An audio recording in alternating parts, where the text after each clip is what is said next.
When I grew up in Harlem in the 40s and 50s, I never heard a gunshot.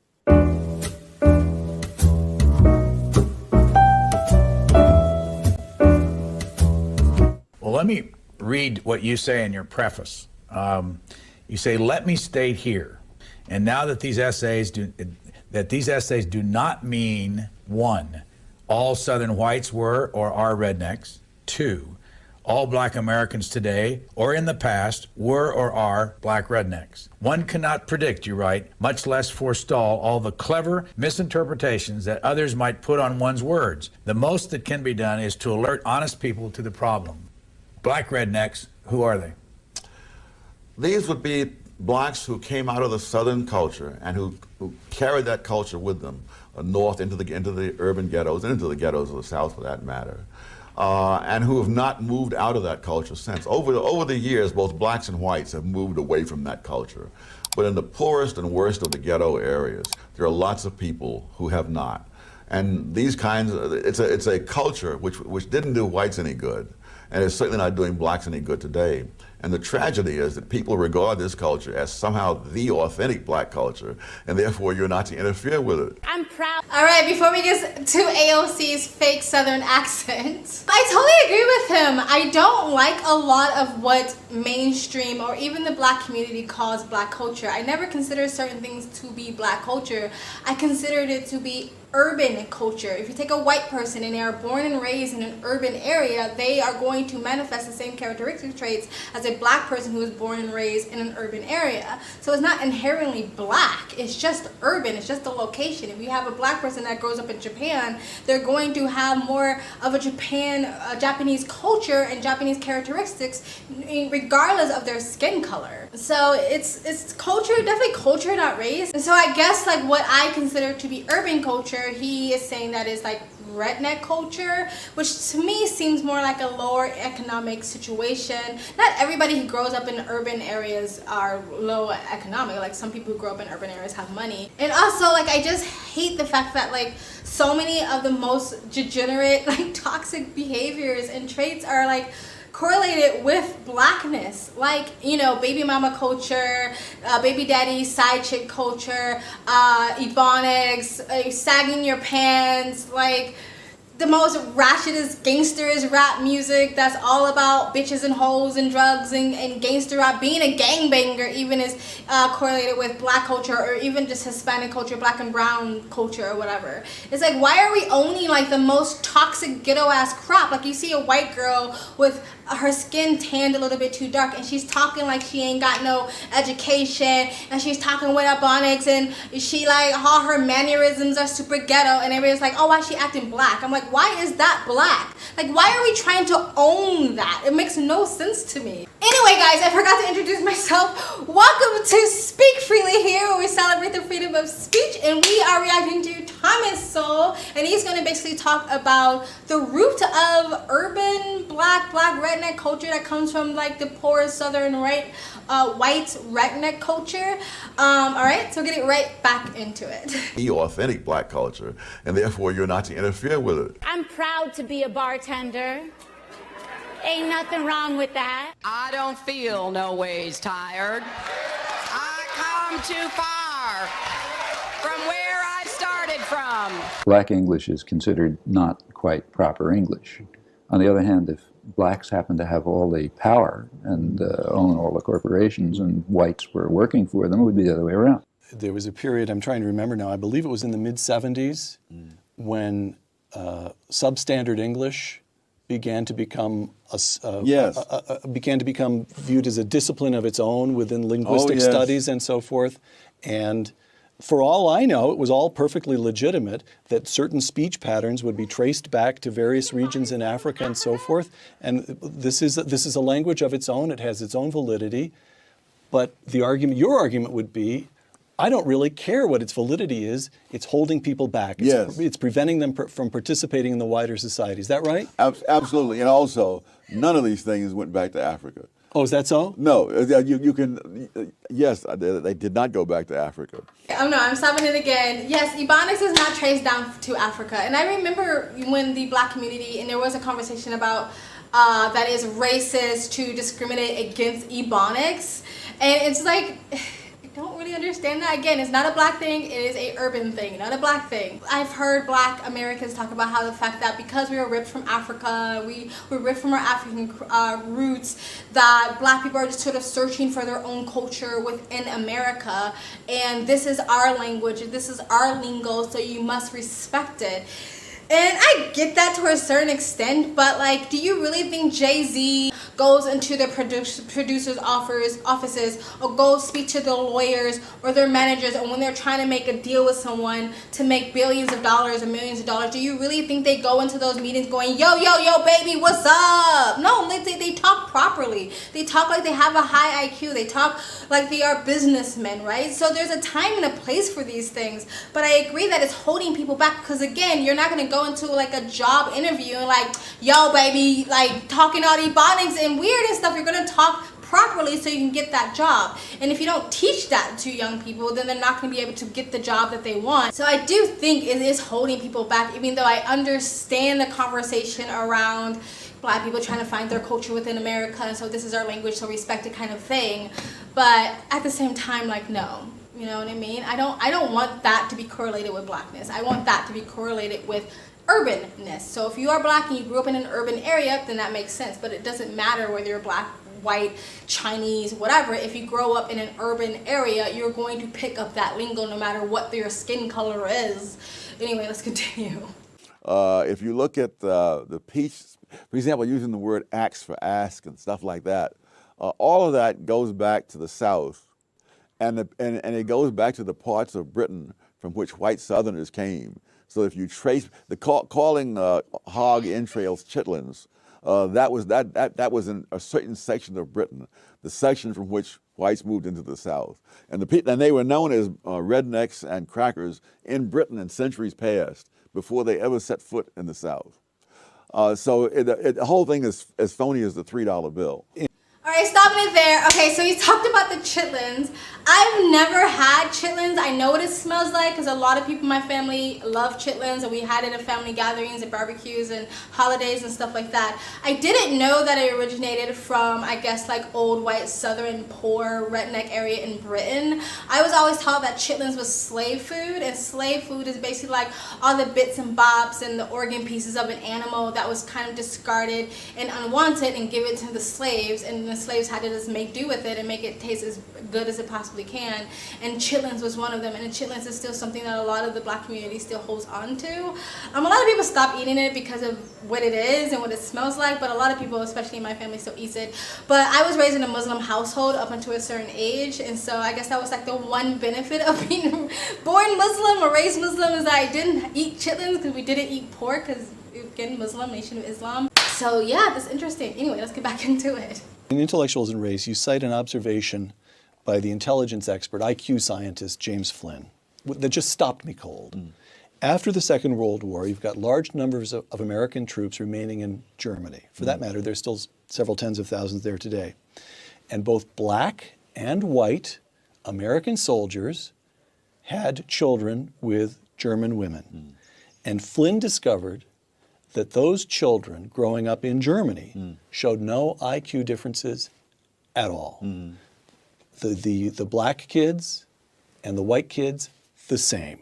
Professor Flynn concluded that the reason was that the offspring of black soldiers in Germany grew up in a nation with no black subculture, close quote.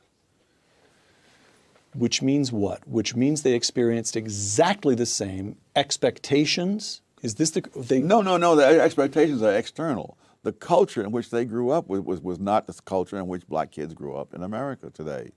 So they had... There's no gangster rap that was pervasively available in Germany. So here's what I'm getting. There is something about black subculture in America today that holds African Americans themselves back? Yes, because that very same subculture held whites in the South back as well. That in the time, this mental testing in the First World War turned up, among other things, the fact that whites from various 4 or 5 southern states scored lower on the mental test than blacks from 4 or 5 northern states. And so it really was a question of the subculture that was there, which was a handicap to both. I could go on for days about the social degeneration, but let me give you just one quick example. Whoa, okay. Black subculture. This is a really touchy conversation and an emotional conversation for a lot of black people, because black people, like a lot of communities, tend to be very, very proud of their culture. That doesn't mean within the black community this conversation doesn't come up, because I've had conversations online and in person where black people do discuss the toxic aspects of what we try to call black culture or blackness, and how we should get rid of it or dismiss it or not take ownership of it. But they will still get a lot of pushback from other black people saying like, no, this is our culture, and it's, you know, racism or colonialism or the patriarchy or whatever, trying to sort of snuff it out or say that this is the reason why the black community has been held back. I personally agree with this aspect, that I do believe it's very much culture. And it's like when people excuse crime or criminality or the idea of having lots of children out of wedlock or lots of baby daddies and stuff like that. They blame it on poverty, and I do believe poverty plays a part in it, but there's a lot of cultures on this planet that are poor that don't go to crime. I've seen it with my own eyes. Like, again, I travel, I live abroad, and I've been to lots of countries that are considered developing. I put it in quotes because there's a lot of very well-developed countries that are still considered developing. However, there's parts of those countries that are still underdeveloped. And I've seen the poorest of these countries, and they don't have high crime. They don't have broken families. They actually usually have really strong family structure because of that's the culture. You know, staying with your kids, having kids, getting married and stuff like that, that's the culture, right? They very much emphasize in getting in higher education, because that's pretty much sometimes the only way out of their poverty, right? They emphasize on, you know, helping the family and helping the community. Like, if your uncle gets a business, then the uncle hires the nephew, and the nephew makes sure his kids gets a job. Like, it's very much in the culture of that. So not just because you're poor or you're living in poverty means inherently you're going to be a criminal, inherently you have to go into gang banging, inherently you're going to have, you know, 5 different babies, 5 different baby daddies. That is a culture, and it's our culture because it's culturally accepted. And again, if you demonize it or if you say that's wrong, then you're labeled a racist or a misogynist or a bigot or whatever. I've talked about this before on my other channel. I'll see if I can find it. I think I tried to find it before I couldn't. But when the welfare reform was happening, because they were trying to include the black community, because at first, yes, the welfare system was quite racist. They only sort of supported white people and not black people. When it was reformed, there was a politician that had came out and said that he thinks that some of that money should go into creating job programs and pregnancy prevention and family planning and job training programs and educational programs in the black community, because he was saying that he sees a very scary sort of, because he saw where the single mother rate was heading in the black community. Back then it was only in the 20%, right? Now it's over 70%. And he says, hey, this is weird, we need to help these people because we don't want this single parent percentage to go up, right?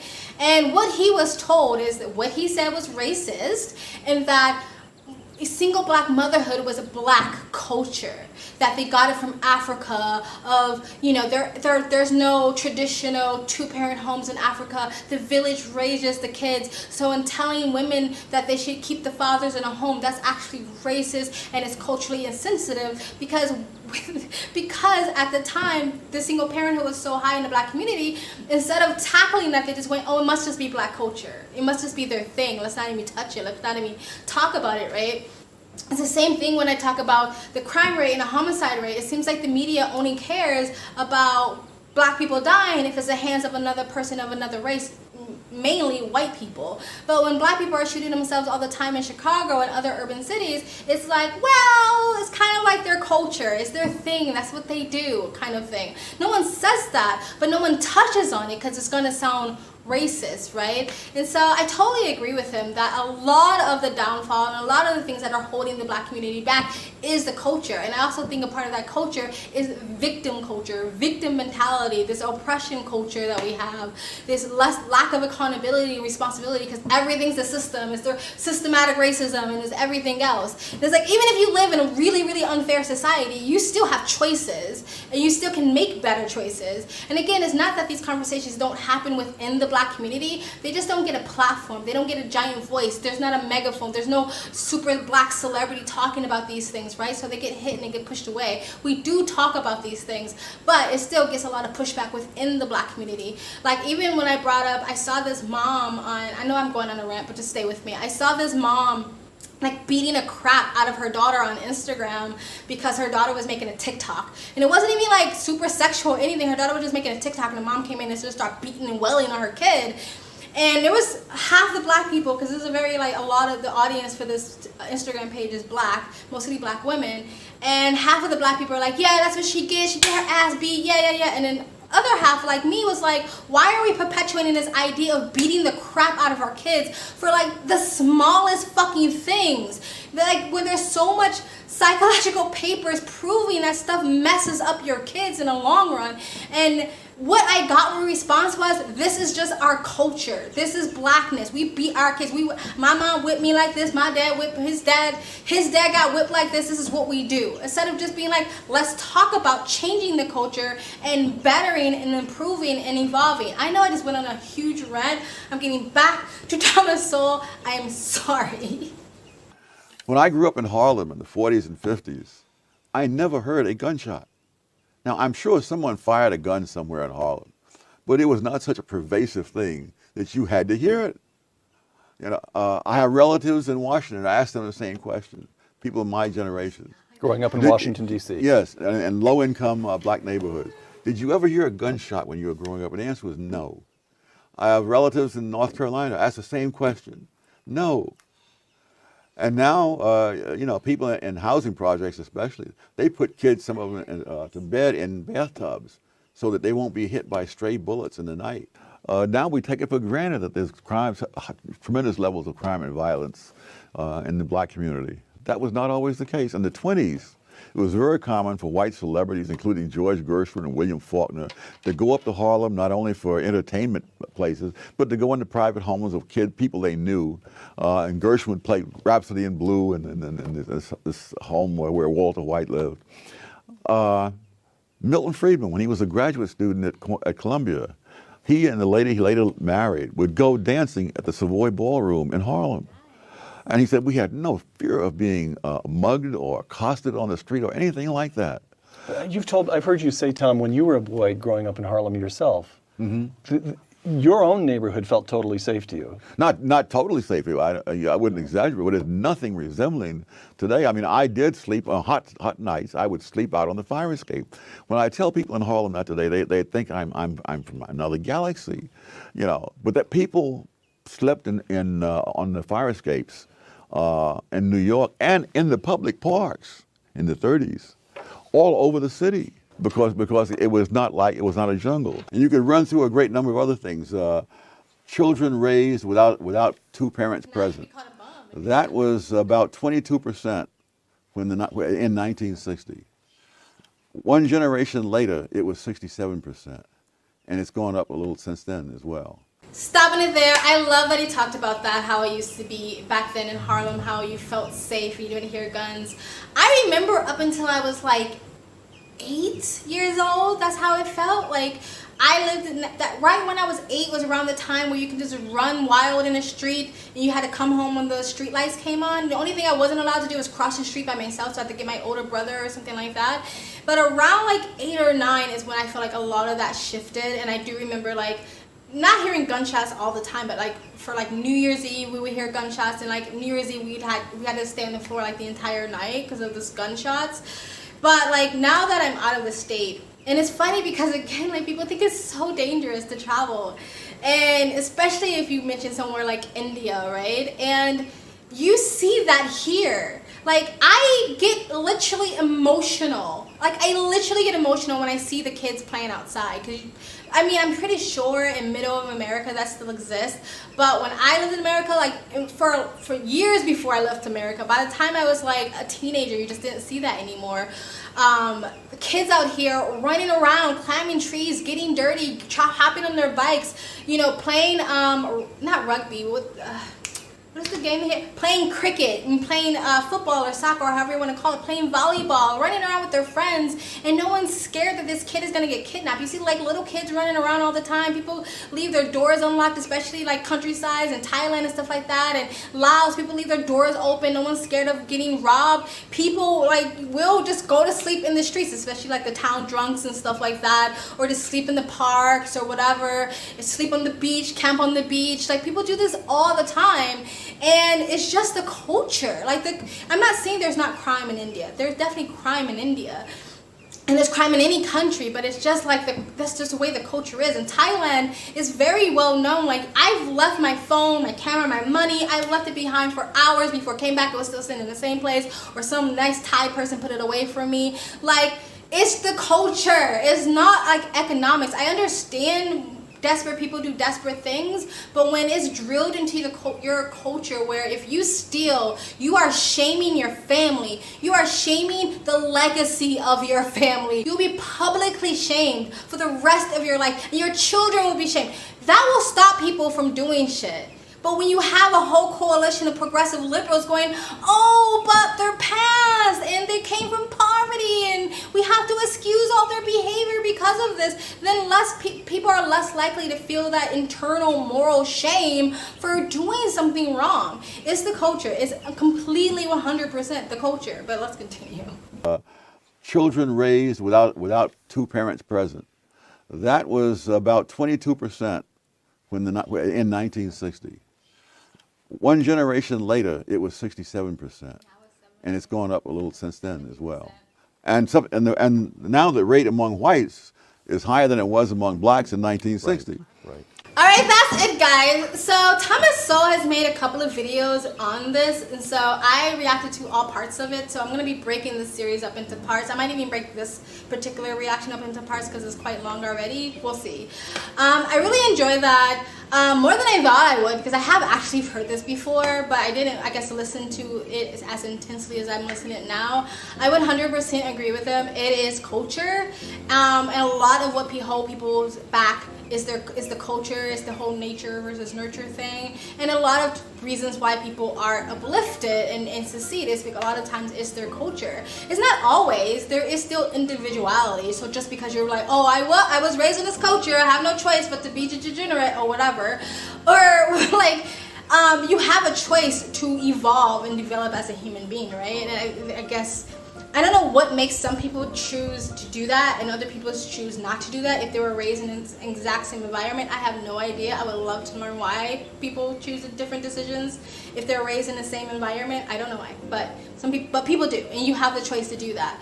And there's nothing wrong with being proud of your culture, even if it is, you know, looked down upon or degenerate or not the best examples of ways to live your life. But as we get older, you're supposed to evolve and do better so you can pass down a better mentality to your children and the next generation.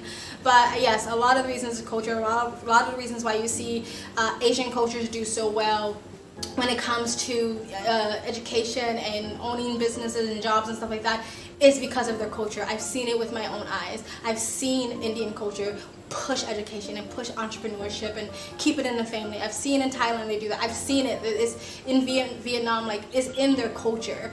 But anyway, that's it, guys. Tell me what you think. Please like, comment, and subscribe. I'm not going to keep it too long because this video is already getting long. Just like, comment, and subscribe. Let me know what you think in the comment section below. And you guys have an amazing day. Hit the bell. Hit the bell to get the notifications. Okay, bye.